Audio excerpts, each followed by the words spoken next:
Beck, and I'm an Honors College professor here at Michigan State University. My regular assignment is in the School of Human Resources and Labor Relations, but it's been my pleasure from the beginning of this series, Sharper Focus, Wider Lens, to be the one who's had the responsibility to put these panels together and on occasion when the dean is not available to moderate them. I'd like to welcome the audience that we have on the simulcast as well, thanks to the MSU Alumni Association. Each one of these events is simulcast and is also then turned into podcasts that can be viewed at a later time. So we'd really like to thank the MSU Alumni Association. Now, the Honors College continues to be proud to sponsor Sharper Focus, Wider Lens. It really gives us a chance to showcase faculty, academic staff, and other staff here at Michigan State University, and the rich and diverse research, teaching, and outreach that is going on across our campus. This series celebrates the work and invites the local community, students, faculty, and staff to exchange ideas about these big topics. We never answer all the questions raised in these panels or by the audience. Actually, we always come up with more and more questions, and the intent is that the dialogue will continue beyond tonight. One dictionary defined utopia as an imagined place or state of things in which everything is perfect. In 1516, Sir Thomas More named his fictional land Utopia after the ancient Greek words for not and place, or no place. Harking back to the Greeks themselves, or fast forwarding to today's science fiction and fantasy novels and films, we have had a collective interest in defining the perfect society and then exploring its sometimes contradictory, even deadly shortcomings. Tonight, we will look at the philosophic and practical, the fictional and real dimensions of the most perfect and most awful of visions. Now let me introduce our fine panel for tonight's discussion of Utopia, Dystopia, imagining the best and worst places to be. On my far right, Sonia Fritschi is a professor of German and an associate dean in MSU's College of Arts and Letters. She is co-editor with Anindita Banerjee of the anthology Science Fiction Circuits of the South and East, published in 2018. Her other publications include the edited Liverpool Companion to World Science Fiction Film in 2014, and her single-authored science fiction literature in East Germany in 2006. In addition, she has published articles and book chapters on German and comparative cinema and science fiction literature. She is the editor of the Peter Lang Oxford book series, World Science Fiction Studies.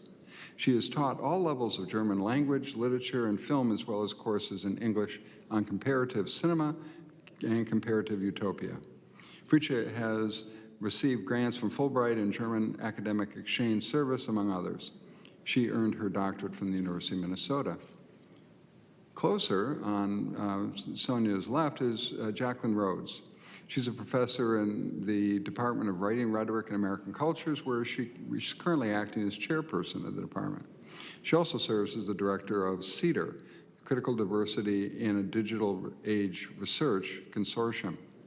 Her scholarly work focuses on intersections of rhetoric, materiality, and technology, and she has been published in a variety of venues, including College Composition and Communication, Rhetoric Review, and Computers and Composition, among others. Her book on multimodality, co-authored with Jonathan Alexander in 2014, won the 2015 4C Outstanding Book Award and the 2014 Computers and Composition Distinguished Book Award. Techna, a book-length e-project co-authored with Jonathan Alexander, won the 2016 CCC Lavender Rhetorics Award for Excellence in Queer Scholarship. She earned her doctorate from the University of Southern Mississippi. On my immediate right is Julian Chambliss. He is an associate professor in the Department of English. He is also a member of CEDAR and is a curator at the MSU Museum.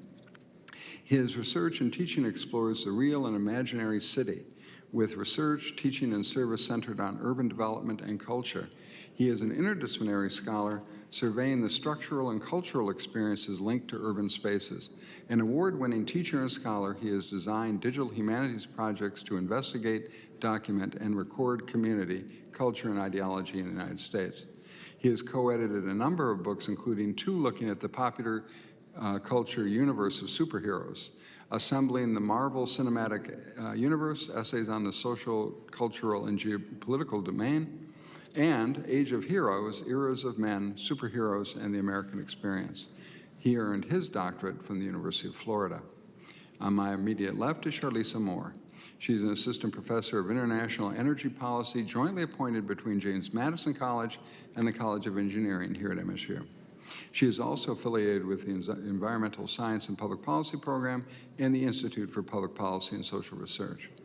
Her teaching and research interests focus on the social, policy, equity, and security dimensions of energy systems, particularly those that cross nation-state borders and are undergoing dramatic change.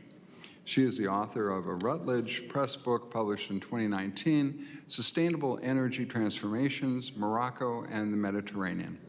The book looked at the plan to build solar and wind power plants in North Africa and to link the electricity grid around the Mediterranean region to provide for a 90% renewable energy future for that area. She studied this plan from a regional perspective, from the perspective of the national government in Morocco, and from the perspective of citizens living in the desert landscapes of the country. She has served as the president of Student Pugwash USA, a nonprofit organization that engages science and engineering students in the societal, ethical, and policy dimensions of science and technology. She has also worked in science and technology policy in Washington, D.C. at the White House Office of Science and Technology Policy and the Science and Technology Policy Institute. She earned her doctorate from Arizona State University. Last but not least, on my furthest left, Robbie Richardson is a professor and associate chair in the Department of Community Sustainability. Dr. Robert Richardson is an ecological economist here at MSU with interest in the study of the environment and development, particularly the contribution of ecosystem services to socioeconomic well-being. His research, teaching, and outreach program focuses primarily on sustainable development, and he uses a variety of methods from the behavioral and social sciences to study decision-making about the use of natural resources and the values of ecosystem services. He has conducted research related to agricultural and environmental linkages, household food and energy security, and trade-offs in decision-making about environmental management in Southern and Eastern Africa, Central America, Southeast Asia, as well as here in the United States. He earned his doctorate from Colorado State University. So we will take each of the presentations in turn. At that point, we will open it up for crosstalk across the panel, and then we will open it up to you, the audience, for any questions that you have about this topic of utopia and dystopia, imagining the best and worst places to be. Sonia? Great. So thank you very much, and I really appreciate the organization of this panel. I have taught a course on comparative utopia, Russian and Germany, so I wanted to provide you with some definitions of utopia, give you just a little bit of history of the term before I said a little bit about a project I'm working on right now. I also am going to decolonialize this as I go, because the way that I have studied it in my research and the way it's often written of is a very Western concept, right? And it's also talking about projections of dreams onto the new world. And really the United States is one of those. And it's important to remember that. And the problems the problematic that brings. There are 2 types of utopia when you're talking about study of history of terms of utopian studies. One is utopias without human effort. These are looking at really some of the earliest utopias and often that show up in religious traditions, myths of a paradise on earth, or a golden age that is now somehow unreachable, the more perfect time in the past, right? Characterized by a simple life, immortality, a life of plenty, usually focused on the fact that there's enough to eat, there is not a lot of work that needs to be done, and there is safety, it's peaceful, and there is housing, right? So meeting basic human needs. Then you have the utopias brought about by human effort. This is when human beings decided that they didn't want to wait for the gods and goddesses to create the utopia for them, but rather they wanted to try and create them here on Earth. This is sort of a canonical example of some of the literary utopias from which utopian studies originated, that study. Plato's Utopia, of course, is one that's very well known. Sir Thomas More's Utopia that just celebrated its 500th anniversary a couple of years ago, he is credited with coining the term of utopia. Francis Bacon's New Atlantis, Edward Bellamy's Looking Backwards, you might have heard about too, William Morris' News from Nowhere, Charlotte Perkins Gilman, who's often read for the Yellow Wallpaper, she wrote an amazing utopian story called Herland in 1902. And these are the very traditional literary utopias. On the side here you see the island map that Moore included in his story Utopia.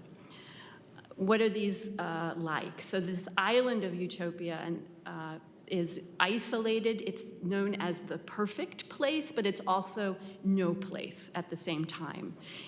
Particularly with utopian novels, it's a place that's difficult to get to. There's a long journey to reach it.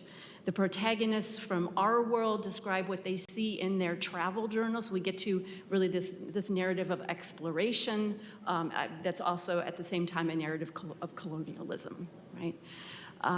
There's a travel journal that's written. Often these are scientists or explorers, usually white men, recounting their experiences as they go on this journey where they reach that island, or it could be a place up in the mountains. It could be something that's removed from, quote unquote, white European civilization. Right?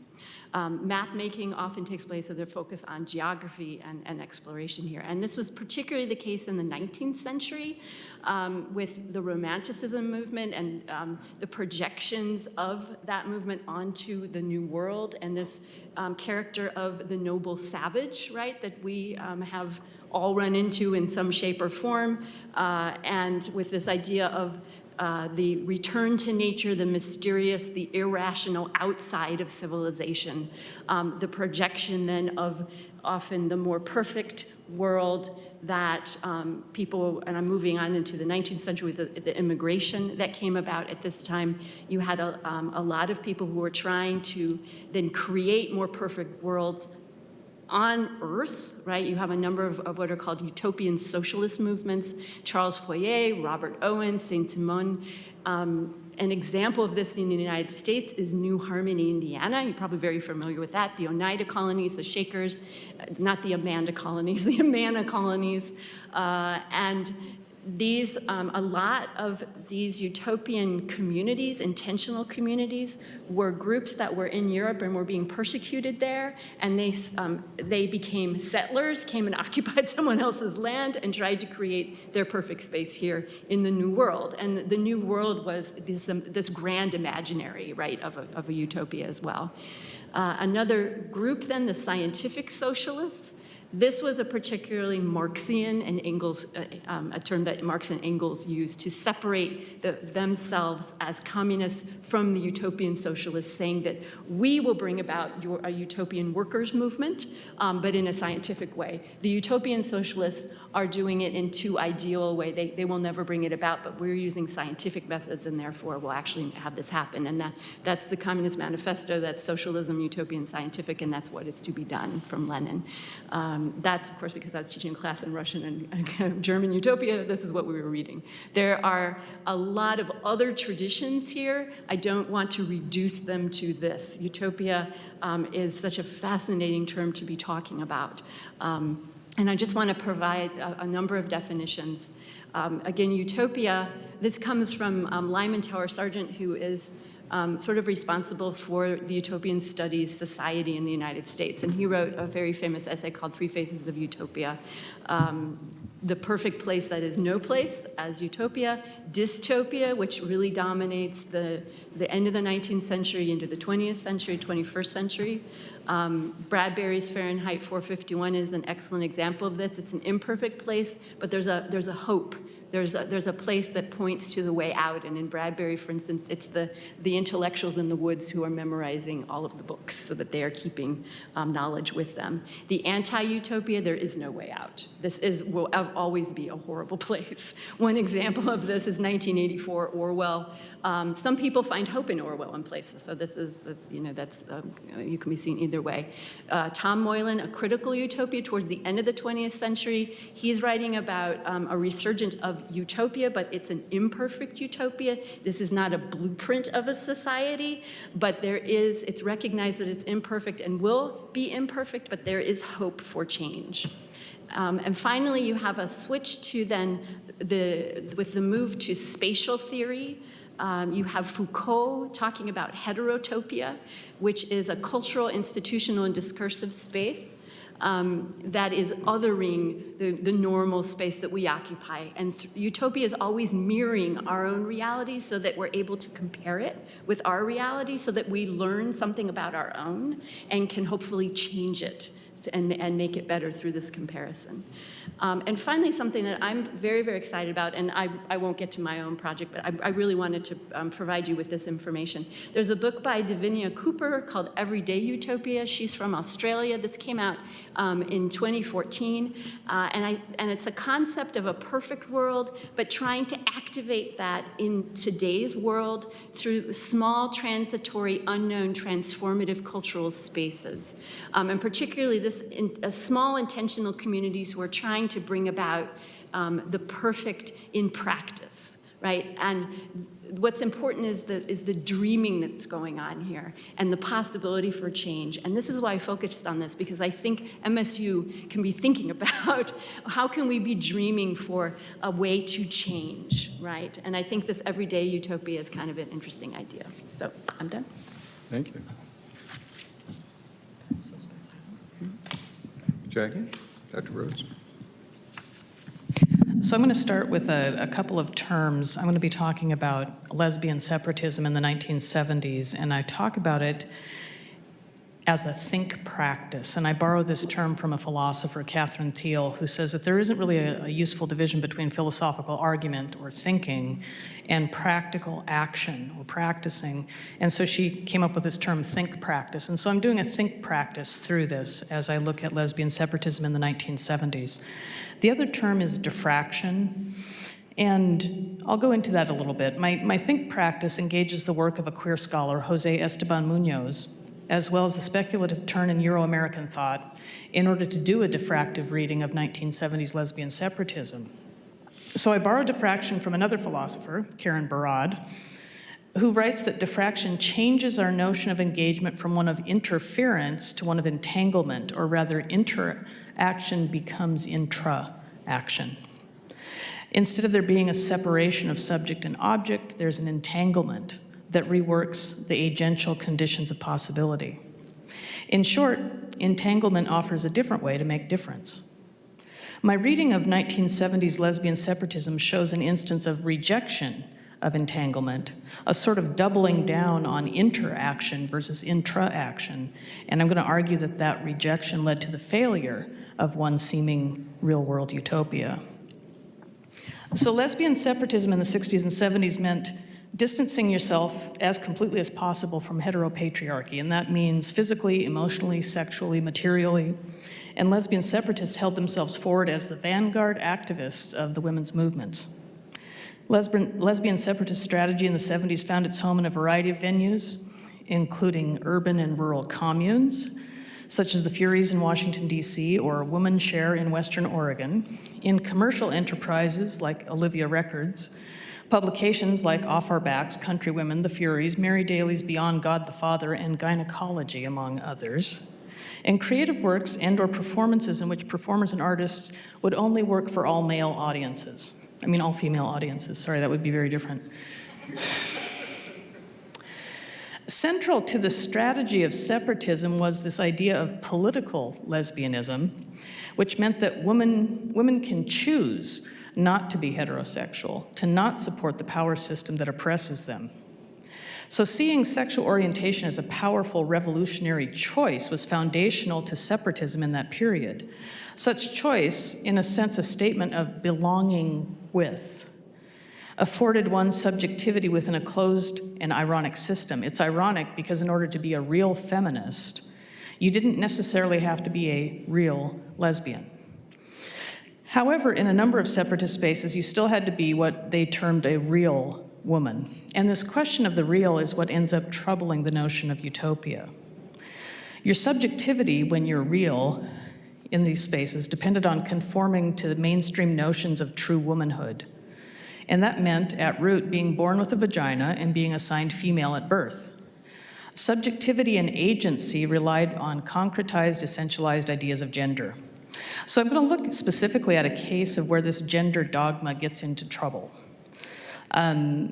First, the women's music company Olivia Records, founded by a former Fury in '73, was challenged by many feminists for employing a trans woman, Sandy Stone, in 1977. More famously, and what I'm going to talk about a little today, is the Michigan Women's Music Festival, which was held annually from 1976 to 2015, very close to East Lansing, ended in large part because of its trans-exclusive women-born women admittance intent. I say intent rather than policy because when the festival founders were challenged on their exclusion of trans women from the Women's Music Festival, Lisa Vogel, one of the founders, said, okay, this space for a week is intended to be for women who were born female, raised as girls, and continue to identify as women. This is an intention for the spirit of our gathering. It's not a policy or a ban. We trust the greater queer community to respect this intention and leave the onus on each individual to choose whether or how to respect it. But if you look at the actual history of the Michigan Women's Music Festival and you look at the expulsion of Nancy Burkholder, who was a trans woman in 1991, the 1994 establishment of Camp Trans down the road from the festival, and other incidents, and you can actually see a modern take on this if you watch the TV show Trans. And there's a section where they go to a women's music festival in Idlewild, California, and the main character, a trans woman, is chased out of the Women's Music Festival. In short, the relationship between this brand of lesbian separatism and trans women has been vexed at best. Conservative views of womanhood and the argument that some women were more real than others formed a future based on exclusion and subjective authenticity. There's no utopia. What were the conditions of possibility for separatists? How did the idea of a real or authentic subject short-circuit those possibilities? Perhaps it is that the subject in Euro-American thought is held separate from and above the object. There is interaction rather than intra-action. In short, the question of separating troubles the question of separatists. Any utopian vision based on identity politics and authentic subjects exists in straight time. That's why they often fail. Queer time offers the potential for being with and always emergent becoming, a revolution of educated hope, as Jose Munoz would have it. He writes that practicing educated hope, participating in revolutionary consciousness, is not conforming to one group's doxa at the expense of another. It is thinking beyond the narrative of what stands for the world today by seeing it as always not enough. So when I read Munoz, I look at that and I think, okay, unlike a possibility for utopias, a thing that simply might happen, Munoz's potentiality of educated hope is a certain mode of non-being that is imminent, a thing that is present but not actually existing in the present tense. This potentiality is by necessity of being with. If you look at the rupture of convention of subject and object and the insistence on emergence and becoming and entangling, you can see Munoz pivoting queer time to what Catherine Behar might call the erotics of generative thought, the welcoming wrongness of creation. I'd add that holding queer time in this embrace creates revelatory moments that bring forth our co-relations in an ecology of becoming. In seeing Michigan Women's Festival this way, we can see what not to do, and instead embrace queerly, entangling the idea of woman and diffracting it along more generative and ethical lines. It is in this sort of everyday utopia, created in the aftermath, that I see what Donna Haraway called potent fusions and dangerous possibility. That, I would say, is utopia as practice. Thank you. I need that laptop too, I think. Thank you.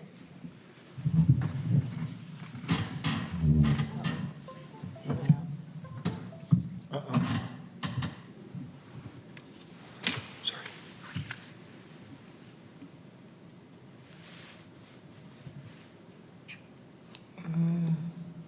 Is my, oh, okay, gotcha, there we go.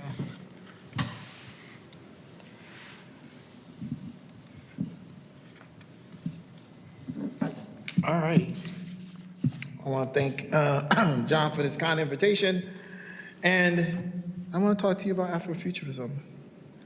Naturally, to talk about Afrofuturism, I have to bring up Black Panther. The film has brought Afrofuturism to the forefront of people's minds. While the character was largely unknown beyond comic book community for decades, scholars have talked about Black Panther as an expression of Afrofuturism. Yet that label attached to a comic book which debuted in 1966 and featured an African king asking US-based superheroes for assistance in fighting off a Belgian mercenary is perhaps a signifier of the broader problem of definition about utopian visions connected to the Black imaginary. The nature of this confusion is understandable. While Black Panther was created in 1966 and appeared in comics, the term Afrofuturism was coined by cultural critic Mark Derry in 1994. Derry's definition, which he coined in the context of an interview with science fiction writer Samuel Delaney, journalist and columnist Greg Tate, and hip-hop scholar Trisha Rose, is rooted in a strange premise. Derry wanted to know why more African Americans were not involved in creating science fiction. His premise arguably was flawed, but his argument remains cogent. He suggested that African Americans were in a very real sense, the descendants of alien abductees, that they inhabited a sci-fi nightmare where unseen forces of intolerance frustrated movements, official histories erased what had been done to them and what they had done, and technology, from branding to restraints to medical experimentation, urban military hardware, and surveillance was brought to bear on their bodies. To answer the challenge brought by this reality, he argued for a new vision of the future grounded in a Black speculative framework.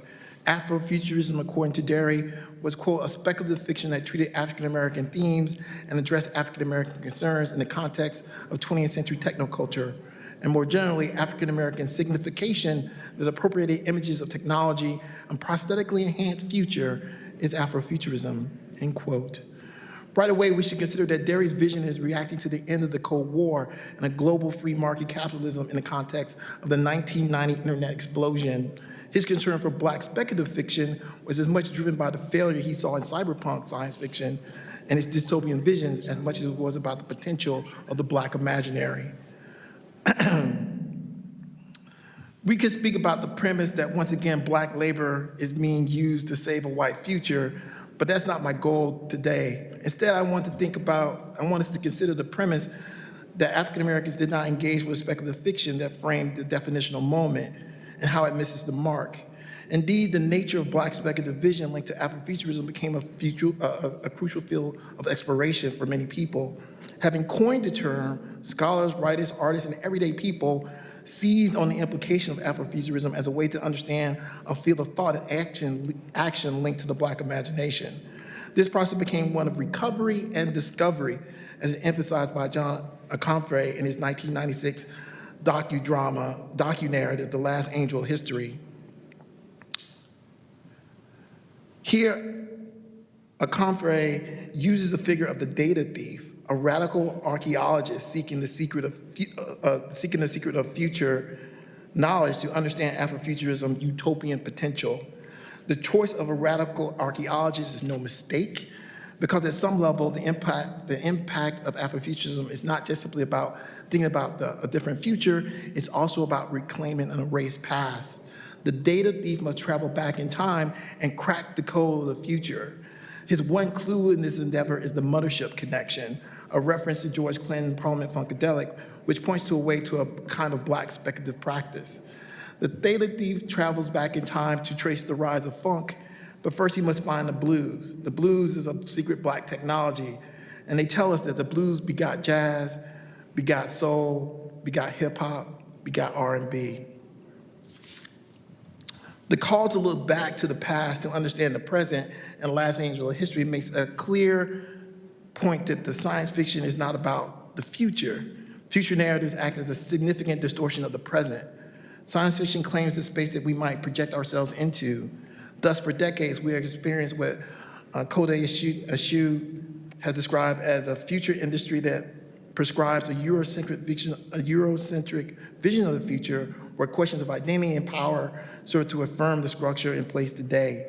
This white future industry problematizes black and brown bodies and vilifies the spaces that they inhabit. The technoscience imagines race does not matter, on technical innovation and fictive narratives are coded white, and technical projects center progress in the West, and market predictions forever problematize Africa and Asia. There is a question here about a cultural capital created by this future industry. Afrofuturism calls our attention to how the black imaginary offers a kind of counter-public space to this white future industry. This counter-public space is rooted in black speculative acts that bring into public discourse possibilities of freedom, love, and safety from a black perspective that challenge our expectations for what a black future might be.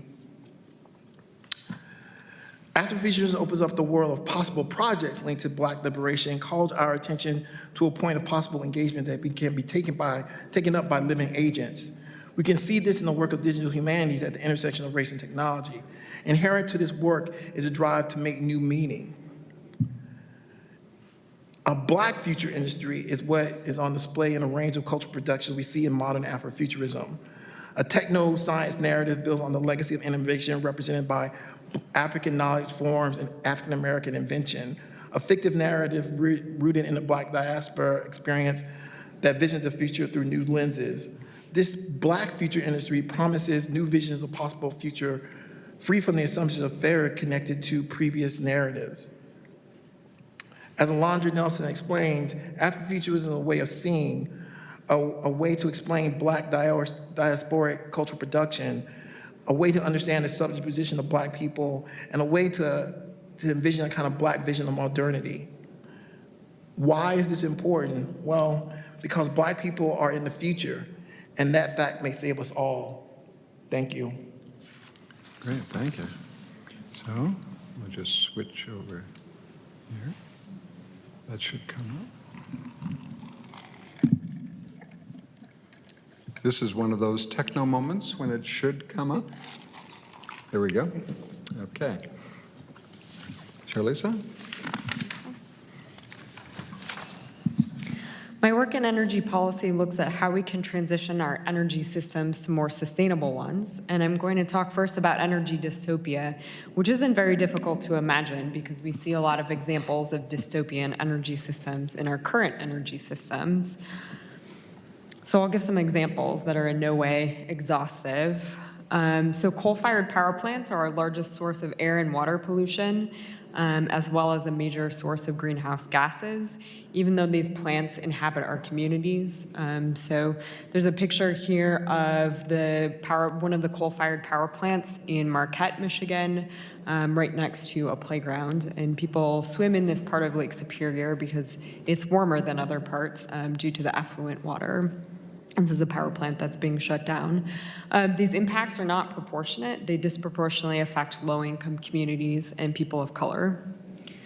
2010 was a particularly dystopian year for hydrocarbons. As many of you know, in 2010, there was a pipeline rupture along the Kalamazoo River that spilled bitumen or tar sands, oil sands, into our water. It took $1.2 billion to clean up, and 4 years, having major effects on human health and on wildlife. Also in 2010, ironically, we saw another big oil spill, the largest of all time. 11 workers were killed when the Deepwater Horizon rig drilling in the Gulf of Mexico experienced a blowout from a powerful natural gas kick. 11 workers were killed in the explosion. Oil flowed into the Gulf of Mexico for 87 days. totaling 4.9 million barrels. What had happened is that we had, in our quest for the hydrocarbon frontier, pushed further and further out into the Gulf of Mexico, and this rig was drilling 5,000 feet underwater and then 18,000 feet below Earth's surface. So all told, that's about as high as planes fly above the Earth's surface. It was a particularly dystopian summer for me because I was working for a think tank that advises the White House, and I was supposed to be working on solar siting, but I ended up working on the reasons for the oil spill. And it turns out in those extreme environments, we don't even scientifically understand how high pressure and high temperature works. So our consumption of fossil fuels is changing our climate. It's increasing risks of drought, sea level rise, coastal flooding, and also posing risks of more frequent and severe heat waves and storms. Again, the impacts of this are not proportionate. This is a picture of kids on the island of Kiribati, which is one of the first islands to be affected by sea level rise. No discussion of energy utopia or dystopia would be complete without some mention of nuclear power. And I think what the HBO series that came out this summer shows well is that nuclear power plants are not just technological systems, but they're truly socio-technical, and that risky technologies are particularly risky in the hands of secretive states that lack a safety culture.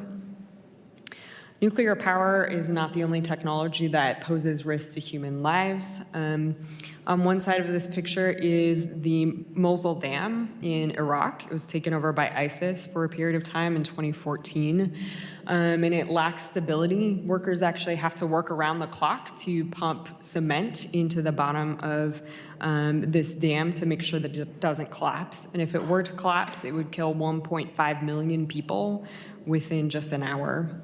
On the other side is the Kariba Dam between Zimbabwe and Zambia. It's unstable as well. The World Bank is currently fixing it, but if it were to collapse, it poses risk to the lives and livelihood of 3.5 million people. In the midst of the energy wealth that we see in the West, there are 1 billion people who lack access to electricity worldwide, and there are 2.7 billion people who lack access to clean cooking fuels. Again, they're not proportionate effects from this. It disproportionately affects women who have to cook over these dirty cook stoves, posing risks particularly to women's lives. It's said to be as bad as smoking a pack a day. On the utopian side, we tend to have a very impoverished imagination of what a sustainable energy system would look like. We tend to confuse sustainable energy with bright and shiny technology. The forgotten history of concentrating solar power in the 1800s shows how the social and political aspects of these bright and shiny technologies matters. In the 1860s, there was already widespread fear among colonial powers that coal would run out. In 1860, Augustin Mouchot, who was a French school teacher, designed a solar steam engine. He viewed solar engines as facilitating the scientific conquests of the sun and as emblematic of human domination of nature. The French government actually paid Mouchot to test his solar steam engine in Algeria, which they hoped would provide cheap and unlimited energy for the colonial enterprise. Across the ocean, Americans also designed solar steam engines. And in 1884, Scientific American published a drawing of an American inventor, John Erickson, deploying his solar steam engine in Africa. So that's a picture of him in a suit, whereas the African person in the picture is portrayed as primitive. In 1890, a French scientist extended this vision, publishing a book called The Peaceful Conquest of West Africa by the Sun, and it imagined that solar hot boxes would be deployed across West Africa to do everything for the colonial enterprise, from purifying water to actually powering sailing ships. The first material aspects of this vision came in 1913 when an American named Frank Schumann built a 55 horsepower solar power plant in British colonial Egypt to pump Nile River water to irrigate cotton for the colonial enterprise. He imagined a solar project of 20,250 square miles in the Sahara Desert, which Germany and England were both interested in funding. The reason it didn't happen was that World War I began in 1914. A lot of my research has focused on a reincarnation of this vision in the last 10 years to build a lot of solar and wind in North Africa and export part of that toward Europe. In these visions, the African people are largely excluded. They're treated as backward by Mouchot and as cheap mirror washers here in Schumann's vision. So these visions for solar heat are discussed in the literature as utopian, but we have to discuss utopian for whom. So instead of utopian energy, which inevitably these visions exclude the most marginalized populations, we need to think about what a sustainable energy system will look like. And it requires us to make very difficult trade-offs between economic feasibility, environmental mitigation of environmental harm, and social benefit. The closest examples we have to utopias come from projects that are very deeply intertwined with social and political goals, one being the Where's This At solar power plant in Morocco, and other examples coming from community-scale solar installations that make solar power accessible to low-income populations without the big upfront investments. So in closing, I think we have a very difficult task in front of us to think about what a sustainable energy system looks like. I think it's important we take a comparative perspective as an energy system that's perhaps not perfect in one place could prevent building another unwanted dirty energy system in a low-income community. But at the same point in time, we need to do better than we're doing right now and be careful to engage the public in making difficult trade-offs that are inevitable in building sustainable energy systems.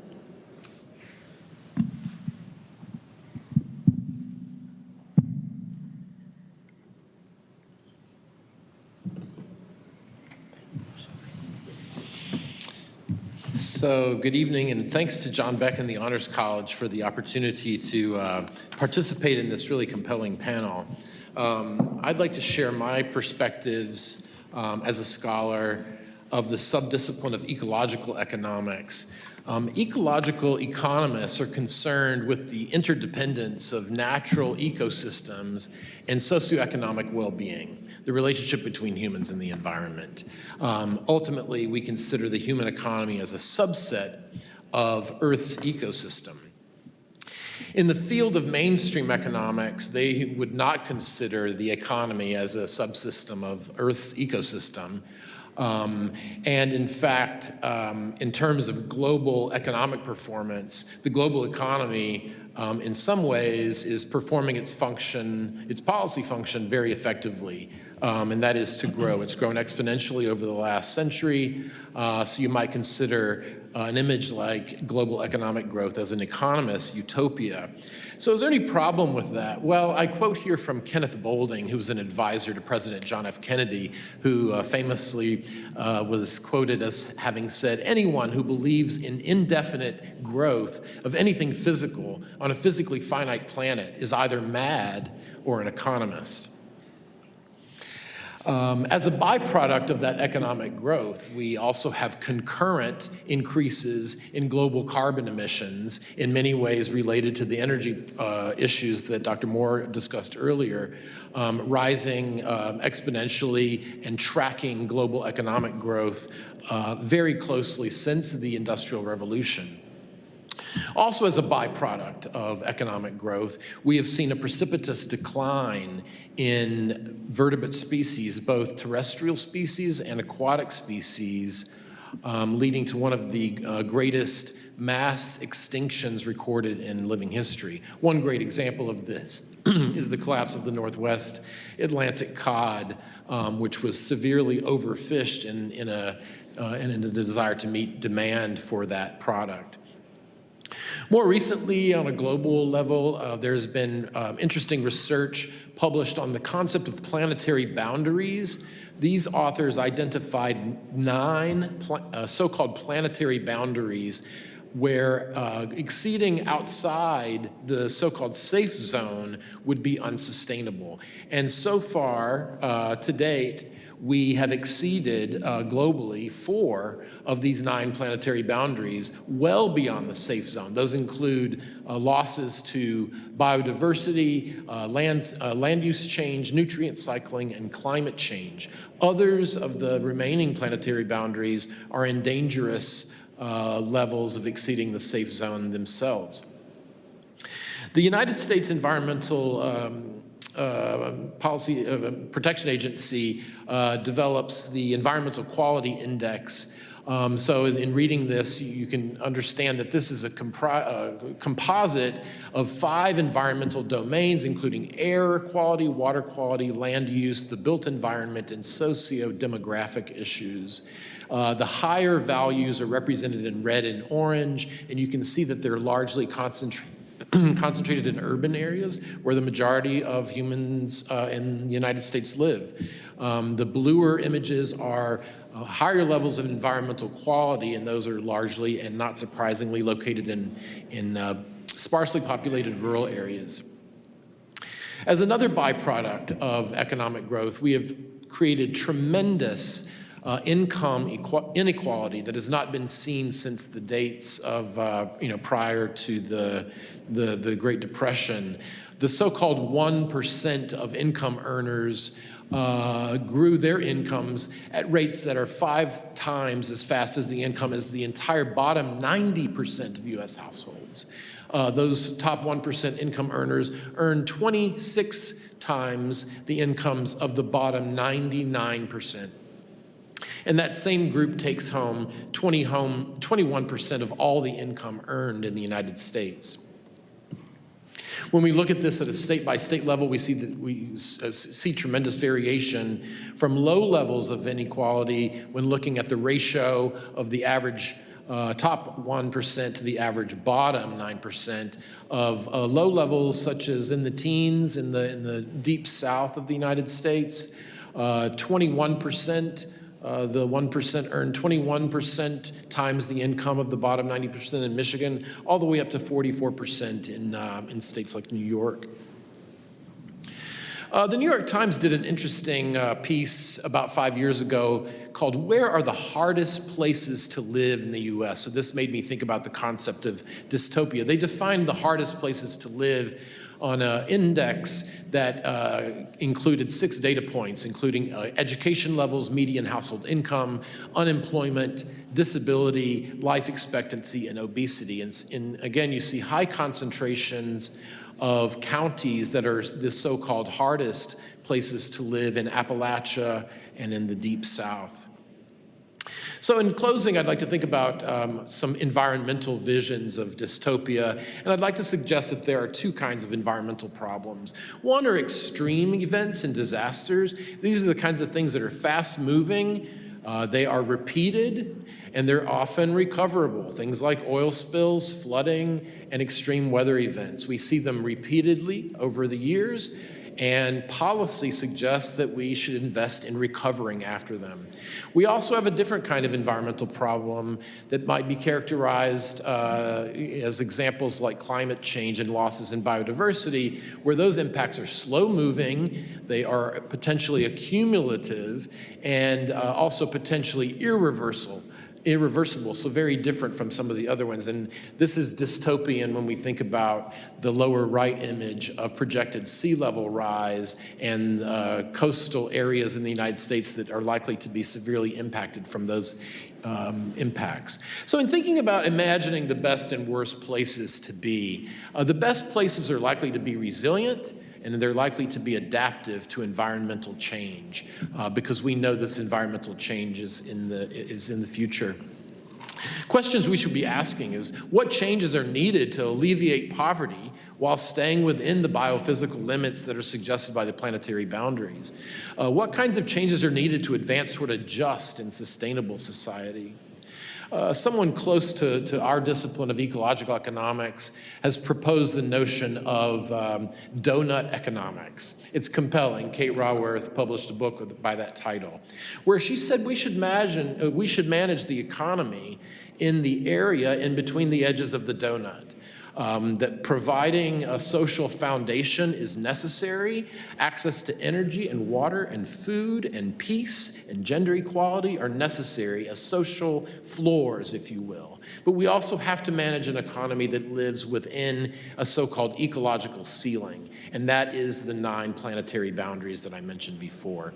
So in closing, in thinking about visions of utopia, I have a few comments about how managing our natural resource base toward renewable rather than non-renewable resources, allocating resources equitably and fairly rather than purely market-based, thinking about the human system rather than the economic man, Homo economicus, but rather Homo ecologicus, the human that's a part of the ecosystem, a social system based on cooperation rather than competition, an ecological system that recognizes that the economy is actually dependent on the environment, and then finally an economic system that recognizes the scale of economic activity relative to the ecosystems upon which it depends.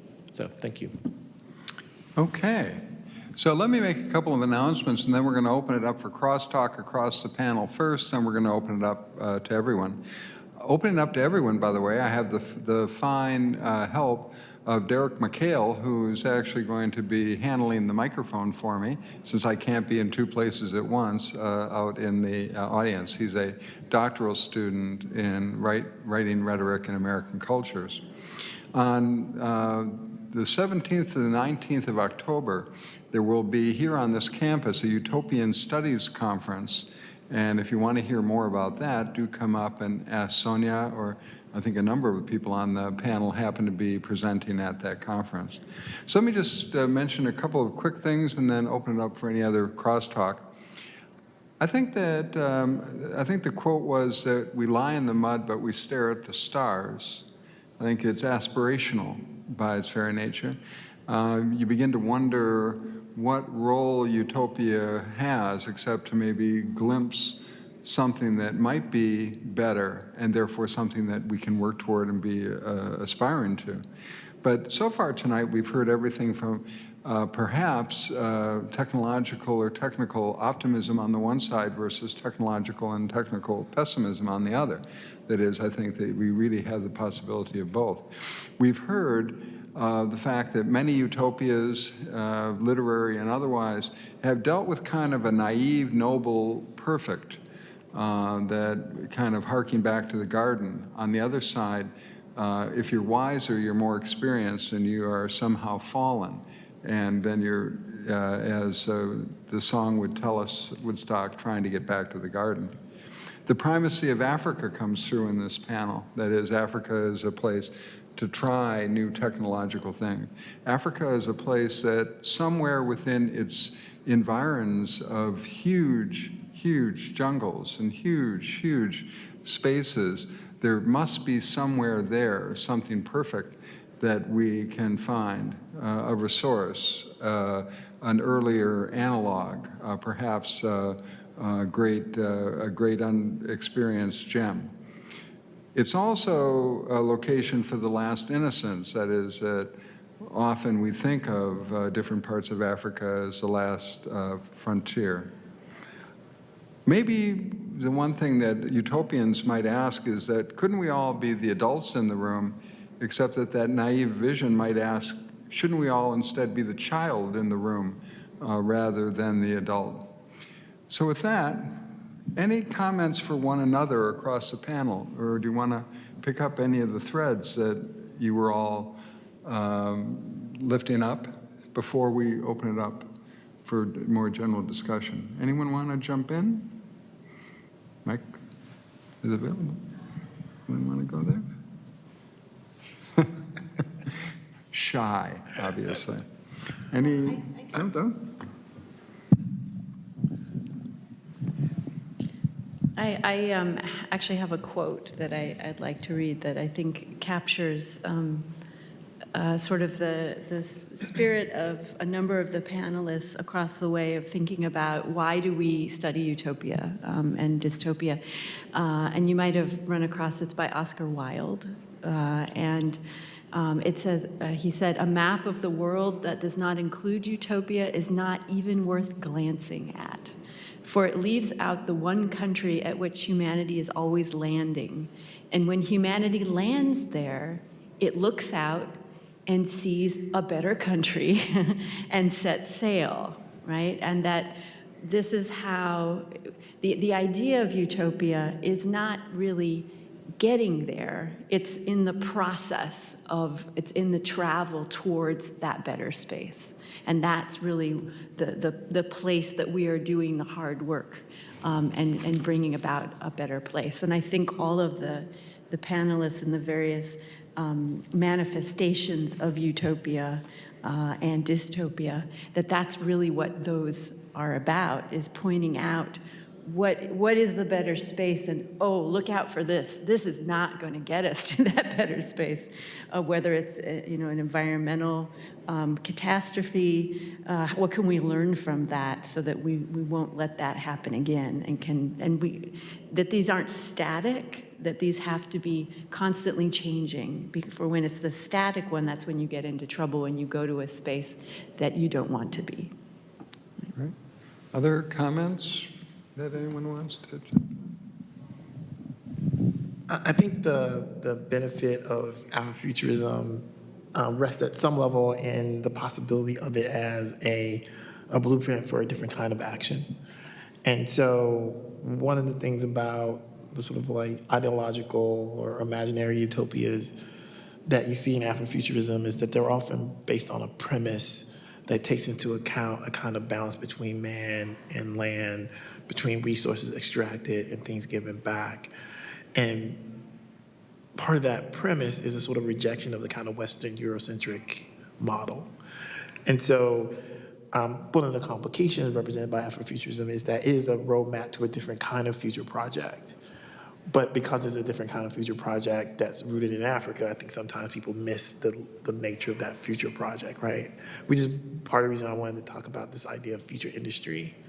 Because the nature of the future as we experience it is about, at some level, maintaining a kind of consumptive model that my colleagues, the farther it seems the farther we got, the more technical it became. But I think that there's an appeal within Afrofuturism that recognizes this balance question, like these restraints within the system. And that's one of the things that makes it appealing to people. And I wonder if that lesson can be as popular as the end result, right? I almost always have to start with Black Panther because everyone loves it, but that's the end result, right? And there's a lot of things that are regressive about Black Panther, which I don't want to talk about, but if you think about it, it's kind of regressive, right? It's a monarchy, and they hide away, and it's super isolated, and all these other things. So it's more complicated than the sort of perfect system that it seems to be. Could you talk a little more about restraint? And often we think of Utopia as a place where there's ebullience, where there's everything that one could possibly need. But at the same time, you're saying that it's possible because of the fact that we accept certain restraints in the design? Right, because I think one of the things in Afrofuturism that is a recurring theme is that there's a balance between you as an individual and you and a community. Mm-hmm. And there's a balance between your community and the environment. And there's a balance between the environment and what you're extracting from it. So within a lot of this, there's a recognition of a kind of, instead of a mechanical, technical approach, there's a kind of organic, almost like a maternal versus paternal, right? Instead of extractive, it's nurturing. Instead of destructive, it's peace, love. And so there's a limitation there because that limitation is incredibly important in terms of creating a kind of stable symbiosis between you and the environment, you and your family, even you internally, right? You have to be at peace internally at some level in some of these things. So your ancestors are very important. So there's a spiritualism to it. And that, I think that's a really important part. That's a recurring theme across different kinds of Afrofuturism. Great. Other comments or for each other or on any of the stuff that was raised? Anyone? Well, Mikhail, if you would grab that microphone. Oh, I think that maybe. Okay.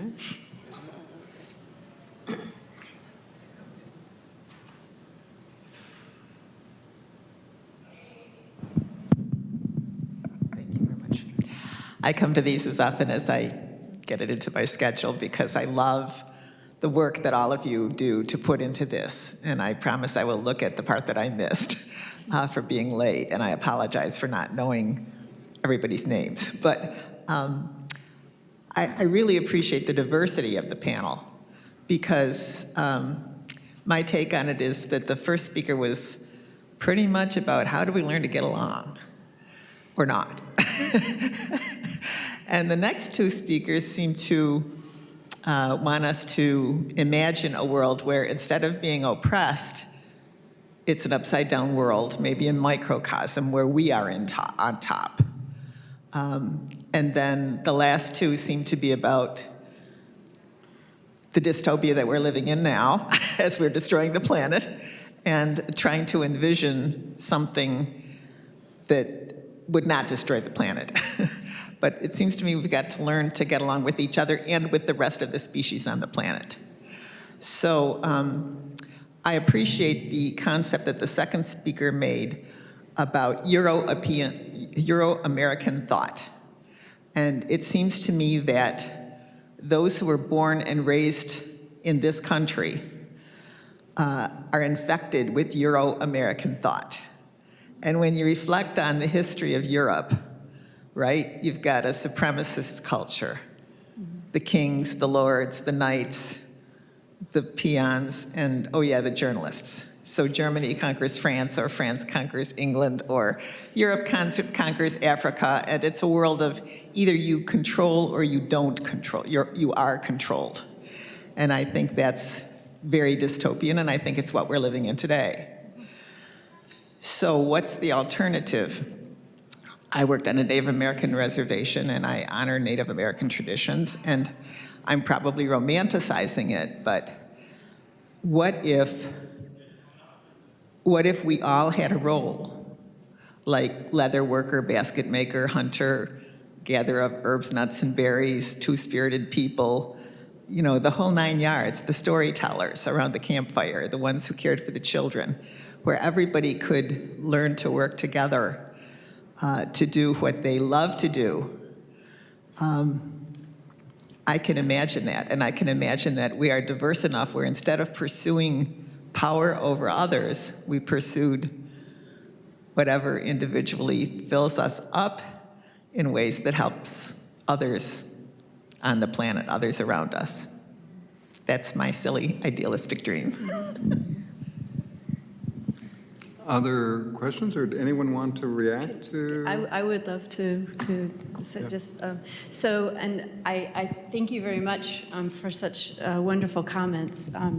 I think the challenge is always the minute that you start working for your dream, and I should really say we, because I think Utopia really is a social construct. I have conversations with my questions about an individual utopia and whether that can exist, right? And but I think that you always have to be thinking about what is one group's utopia is another group's dystopia, and immediately who are you excluding through your own vision? And I think where we are now is that we really have to, there's always this disconnect between what the ideal is and what we're actually putting into practice. And how do you work around that, right? How do you manage to be not just listening, first even listening to the others around you, but also really hearing them and altering what your practice is so that you can include them and their dreams in your vision of a more perfect place. And I think that is how we do that is the greatest challenge. And I don't think, is that even solvable? And I think the key is perhaps to constantly be revising, rethinking, what are the values that we have, right? And constantly be thinking about, are our actions now really emulating those particular values, and how can we be changing them and use those as a guide to make sure that that's how we are living, right? But that's not easy. So. It's good to ask, what are the values that we live by, instead of the ones that we talk about? Yeah, but then what are the other people's values, right? So, yeah, no, absolutely, absolutely. Other comments on the table? Other questions? Do raise your hand. Oh, yes. I had a question for Dr. Richardson. Towards the end of your piece, you were talking about the two different types of ecological issues that we're going to be facing. There was the first one that was recoverable, and you mentioned some other things, episodic, so to speak, the floods and the pipelines and oil spills and whatnot. And then the later ones were the ones that are irreversible, right, that we don't have the ability to recover from. It made me think of an interview that occurred with the Bahamian president right after the most recent hurricane, where he described the devastation as, I forget the exact word he used, but he said it would take decades to recover from. And the problem is that within those decades, they're gonna get hit with more hurricanes, right? Like, it's meaning that we're starting to see that first thing not be recoverable. Do you think that there will be a moment where it's not recoverable but still reversible, or by the time we get there, is it possible, by the time enough people are affected by this, and by the time they don't have the ability to fix this, is it going to be too late, so to speak? So thank you for the question. I think my initial response would be both and. I mean, these two types of environmental problems that I described are of course not unrelated. Yeah. We have increasing evidence that the second one, the slow-moving example of climate change, is driving some of the first examples, which are the extreme weather events that we say, every year we'll recover from them. The mayor of New Orleans, after Hurricane Katrina, famously said, "We will rebuild this neighborhood exactly the way it was before," when everyone, many people were asking, is that a good idea?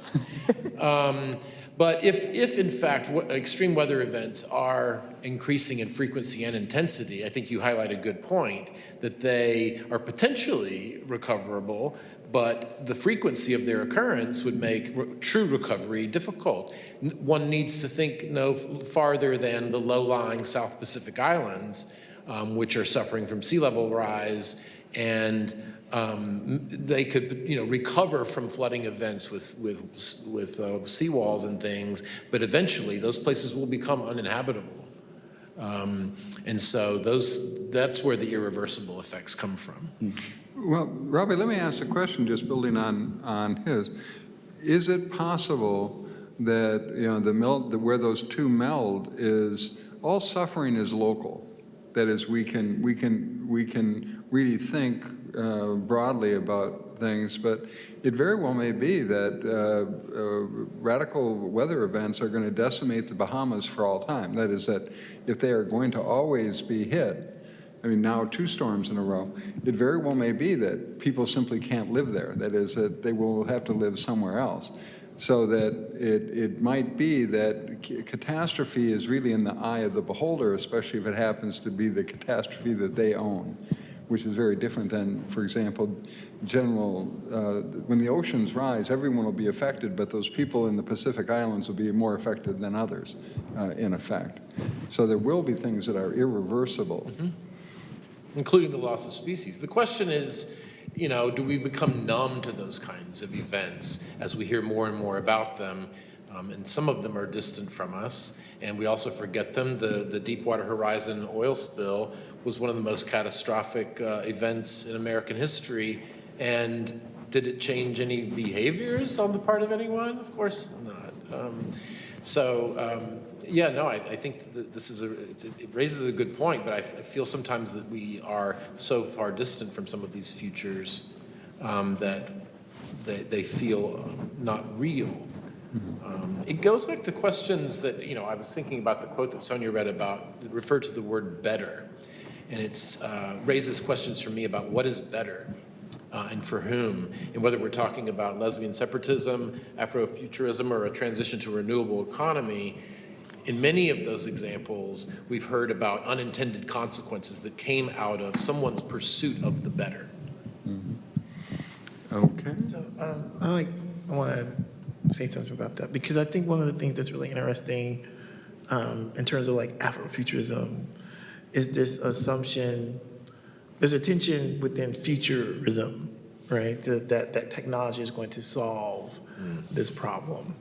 And this is an important part of a kind of Western, especially American futurism. So when we talk about climate change, on the one hand, I'm a huge, like a lot of people, a huge fan of the electric car revolution, like Tesla. But that, in fact, is an example of how people think, oh, well, someone will invent something that will solve this problem, as opposed to, wait, we have a petrochemical economy, and we probably need to like intercede in a really deliberate way and go like, oh, wait, these are the consequences around this economy and transform them, right? And so there's this question about how much of the sort of like future economy, the sort of, again, like this idea of the future industry, like it tells you a story and it's an all-encompassing story. And for Afrofuturists, they break from the story and that's how they're able to imagine something. So how do you break from it when you're all trapped up in it, right? Like what's the break for the people who are, they're just normal people and they want a better future and they might have a local thing that's really so problematic. I mean, to me, this is a really interesting question because like everything you said, I thought like, no, okay, that's really bad. And it's not like we haven't heard these things before. Why does that have more traction? And one of my answers, in fact, I know this, is that there is this counter narrative, this sort of techno culture narrative where we'll fix it. We'll figure out a way. We'll figure out a way, right? And so, as someone who's like in the sort of technical side of this, like how do you get around that? Jackie, let me put you on the spot just for the fun of it. I'm taking notes, so I'm ready. Really, part of better is it depends on how you look at inclusion versus exclusion. Part of better, Cory Doctorow, the science fiction writer, just came out with a series of novellas, and one of them is about someone who dedicates himself to building the perfect post-apocalyptic kind of little place where he is going to live. And it breaks down very fast in terms of people not wanting to go along with the fact that he is the kind of benevolent dictator of this vision. But what you really raised is that for a number of golden moments, and often we talk about golden moments within utopian visions, for a number of golden moments, that music festival was everything to the people that were part of it. That is, that it was an encapsulated good for them. Exactly, for the people that were part of it. And that was one of the questions that I had for Sonia, because you had all the terms. Is that as I was listening to the panel, I thought, well, do all of our utopias depend on exclusion? Do all of our utopias are all of our utopias built on exclusion and conquest and displacing other people and leaving some people out? So for that golden moment, it's golden for whom? And one of the interesting things that I was thinking when you were talking about Afrofuturism is that these lesbian separatists had no sense of technoculture. They were creating a romantic, savage local. It was one of those 70s back to the land sorts of things. And so they were trying to make it isolated. They were trying to make it hard to get to. And so it was golden But that golden is so tarnished, right? As soon as you start poking at it, you say, well, this is going to be a golden moment for women. Okay, who counts as a real woman? And that's why I was getting toward that question of reality. Who's a real person? Who's a real citizen? Who's a real agent? Because they can belong to our utopia, but the people who are fake, who aren't real, can't. And so there's a real power in being able to decide who's real and who's not. And I'm sorry that, oh wait, is she back? You're back, you asked questions. Yeah, I actually was going to respond a little bit because I'm finding as I sit here that my concept of utopia is shifting quite a bit. Because as I listened to Sonia going into different terms and as we move down toward catastrophe at the end of the table, I was thinking, is utopia a mostly Western concept? I honestly don't know that. So I think it depends on the type of utopia that you're talking about. Because certainly the non-human constructed utopias are not reserved to the West, right? I was thinking when you said, that all of us are born and raised Euro-American, it's like, no, not everybody who was born in the United States is Euro-American. Our brains formed in that culture. Those of us who were, and so if those of us who were are thinking Euro-American, we're going to build utopias that are Euro-American because we can't think outside of ourselves for some reason. And this is part of what I think I was trying to get to with the concept of intra-action, which I think is tied to what Julian was saying about that idea that it's not just here's me and here's my context, or here's me and here's my community, but there's interaction between the two of them, or the idea that economy and ecology are tied together. I'm not so sure that each of us having a role, because even the concept of roles might have a Euro-American turn to it. So it's just, I think that it's also problematic. How do you get to the root of what you believe and then blow it apart so that you can work with the root of what somebody else believes? I think roles evolve. It's said that everybody will have at least 7 careers in their work life. So it doesn't matter which role you take on in the beginning because there are all kinds of roles that haven't been invented yet. So like live in the present moment and figure it out. Where do I fit in? How can I make a contribution? What feeds my soul, if you'll pardon the term? What gives me energy? When my late husband was in treatment, we took a course, and it was about how to live for 10 years with stage 4 non-Hodgkin's lymphoma, as one of the participants did. And it was notice what gives you energy, do it. Notice what sucks your energy, try to get out of doing that.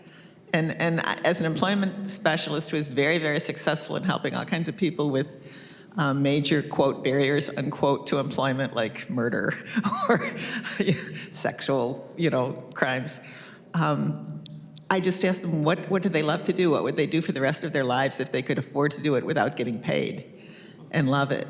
And we got them into it. It could be people who were non-literate, but if they wanted to be a veterinarian, they could start out in a pet shop or on a dairy farm, or there's a way to work with animals and people. So it's just I guess I would sort of challenge that a little bit because it still strikes me as so individual. How do you get to what feeds my soul and what feeds the soul of my community? What needs to be done? Not just what do I want to do, but what needs to be done. The hardest part is giving people permission to dream. And we have a question right over here, Mikhail.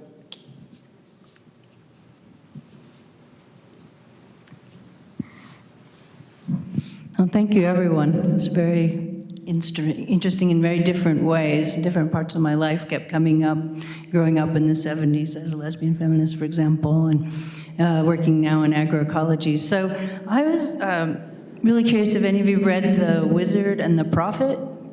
Sorry, further away? Further away. Sorry. Normally it has to be close. Wizard and the Prophet by Charles Mann. And it's a bit about it's a fairly interesting retrospective of the life of Norman Borlaug, the father of the Green Revolution. And he's obviously the wizard. He feels there's technical solutions always around the corner. And then William Vogt, an early environmentalist, who's somewhat racist view of the world, that, you know, there's too many people, that we run into this day, that kind of view that population density is really what's causing the limits to the planet rather than equity issues. So I just really curious if you've run into those two visions, and if there's any way that there's a third way, or like you said, in community, rather than those two warring visions that have been so much out there.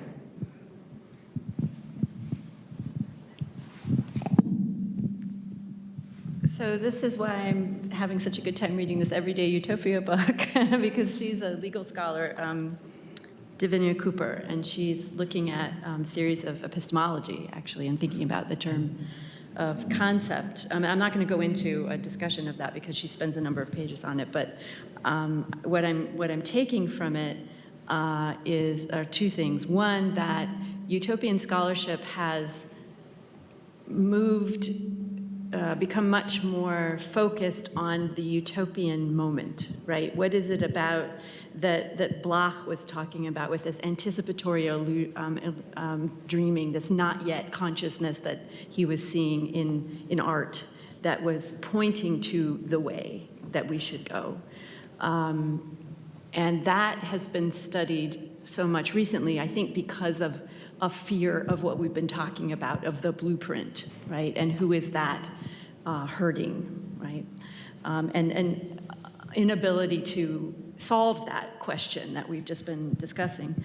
But what's interesting in this book is she's pointing to the fact that we are also trapping ourselves in the status quo by constantly thinking about dystopia. We're so focused on everything that can go wrong, and therefore we're trying to, it's not being transformational, because we're actually maintaining the status quo by not wanting it to get worse, right? And so that we need to be going back to thinking about how we could transform, and what is the utopian direction. And that's why she's looking at intentional communities and trying to tease out in these case studies where did they go wrong? Like your case study is so interesting to me, because they, rather than change their vision to make it more inclusive, they disband, right? Which I guess is a very human thing to be doing, right? And so that's she's and I've only read the first two chapters, but it's an interesting conceptual approach that I think those of us who are studying the literature and the cultural texts haven't maybe focused enough on really the epistemological questions of thought and the transfer from the ideal, the idea, and German idealism, right, that huge tradition, to thinking about how do we put this into practice again. I mean, we're all in our fields, we write about this all of the time, right? But are we actually living it, right, in our everyday question? I'm trying, but I'm failing. I just wanted to say really briefly, this is why the best places to be are resilient and adaptive. And my intentional community was not. So I did see that kind of vision in my work. The Desert Tech Industrial Initiative, which revived this vision to paper the Sahara Desert with solar and wind, was originally developed by the Club of Rome, which was responsible for the book Limits to Growth, and it was kind of came back with this techno-utopian solution to climate change and to population growth and resource scarcity, that we could there was a techno fix out of that, but in so doing, they perpetuated some of the myths around the original vision from the late 1800s and early 1900s, which excluded the North African people from this vision, and originally imagined that the centers of demand were in Europe, when actually, when you look at the facts, the centers of demand are now in the Middle East and North Africa. But then the Moroccan government took that same technology that was imagined as this techno fix, which was concentrating solar power, and developed it as part of a sustainable development strategy in Morocco. And really, it's the same technology, but it's intertwined with a very different social meaning. So we had a panel with Moroccan and American students that I helped organize in Morocco a couple years ago. And our American students, we talked about what is sustainability, what does it mean? Our American students said it's changing Western culture to not destroy the environment. The Moroccan students said sustainability is propping up culture and maintaining and celebrating our culture so that it doesn't die.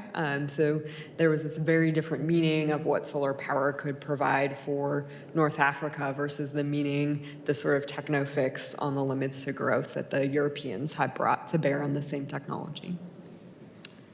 Other questions right here? Okay, this is going to go a little radical. Full disclosure. The fourth speaker, I apologize, I didn't forget your name. Sarissa. Charlotte. Yeah. She said, I don't know. The fourth speaker, about, you mentioned a lot of bringing sustainable energy solutions to global South countries that are currently do not have access to that, and the energy inequality and the issues surrounding that. And then when we were discussing the concept of better, I remembered a critique that I had heard once. It was of a device that is being deployed in some places that creates energy using gravity. I don't know if you've heard of it. There's like a stand, you put a weight on it, and it falls slowly, and it turns little turbines inside of it, and it creates energy, and then it makes the rock fall for like 10 hours and can produce energy for that, and then you just put it back, and it's great, right? But the critique was that the places it's being deployed to, and this is where we get a little radical, is just being done to sort of spread the glory of capitalism, right? To be like, oh, hey, you have energy now. Now you can work at night, and you can start a factory, and you can join in the warm embrace of Western capitalism, and isn't that lovely? Isn't that what you all want, right? And so I was wondering if in a lot of these discussions, and not to critique it, but is that sort of the end goal, to sort of bring these people that are not within capitalist constructs into it, or is it being done with an intentionality to be like, no, for betterment that does not necessarily increase your net output? Does that make sense? Yeah, that's a great question. I think it depends who the they is that is trying to develop the technology. So I see it in both ways too. So there are often discussions in development circles about how the best technologies for impoverished people in the global South are small-scale distributed solar panels. In Morocco, those solar panels actually have a very different set of politics. So the people who have access to distributed solar systems with small battery systems are the most marginalized groups in the country, so desert nomads in particular. So people in Morocco see the ability to connect to a centralized grid as being included in social development projects in the country. Very different politics than solar photovoltaics have in the US, right? So a lot of the times there's kind of a imperialism in assuming that the best technology is small scale and rooftop, and it provides benefits for livelihoods. There are other things you can't do with solar, rooftop solar. Then at the same point in time, there's a lot of efforts right now. Germany is really fascinating in that they're developing their foreign policy around renewable energy and trying to bring the rest of the world along with them on their Energiewende, their energy transition.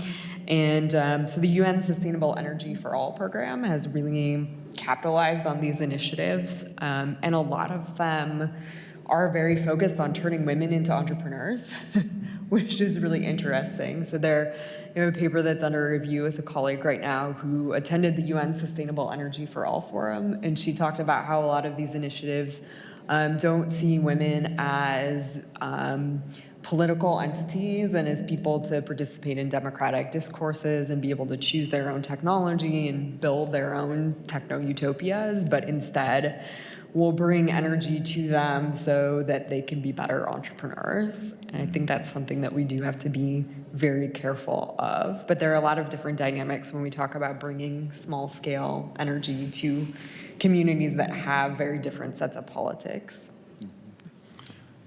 At this point, I'd like to invite the panel. Any last comments, any last questions for one another before we bring this to an end? Oh, over to Sonia.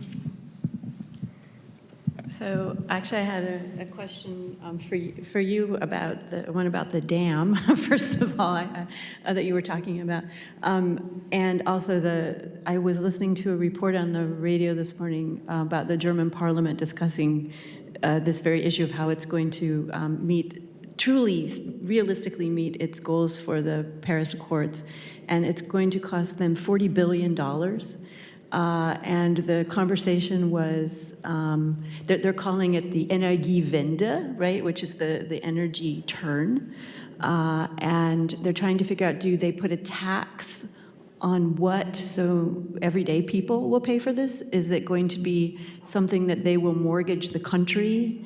And then how disruptive is that?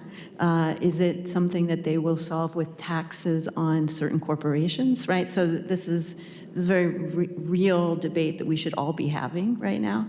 And I wanted to put ourselves in the position of those people who are pumping cement into that dam to save 1.4 million people every day. And that's the point that our colonialist politics has gotten to, that we created that for them, right? And how do we solve that? And I know you can't answer that, but that just, when you said that, I thought, wow, that is such a preposterous situation that we've created. Yeah. Yeah. Other comments from anyone on the panel? I'm reminded that I don't have the quote from Oscar Wilde on Utopia, but I do have a quote from Oscar Wilde on optimism and pessimism. But first I'll use a quote from the Romanians. Emil Bach was given an honorary degree here at Michigan State, and he couldn't show up for the ceremony because the fact there was something small called the European debt crisis that had hit his country and the rest of Europe. So he had to stay home, so ultimately he got it a year or two later. But his entire delegation was here to honor him, and one of his lieutenants got up saying that Emil was not going to be able to accept the award today at graduation. And he said, you know, a Romanian pessimist says, you know, it can't get any worse. And a Romanian optimist goes, yes, it can. Now, that I think is dystopian, but I think we have to go to our friend Oscar Wilde for the other definition of optimism and pessimism. Because after all, it really is trying to imagine a better world and then perhaps acting on it. I think in terms of what Charlize was saying, what Robbie was saying, and the rest of you, is really how do we act to actually concretize something and bring it forward.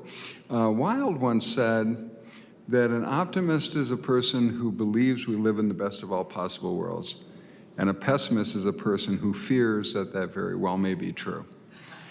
So we can only hope that within the bounds, since I think we've heard about restraint, we've heard about bounds tonight, within the bounds of possibility, we might be able to eke out something better. And it is the project of our time, because if not us, whom? And if not now, when? So thank you so much. Thank you to our audience on the live stream. Come back again on October 21st for our next Sharper Focus, Wider Lens, which is called Navigating Invisible Worlds. There are plenty of flyers out there for you to put on your refrigerators to remind yourselves. And please join me in giving this wonderful panel a round of applause. Thank you for coming.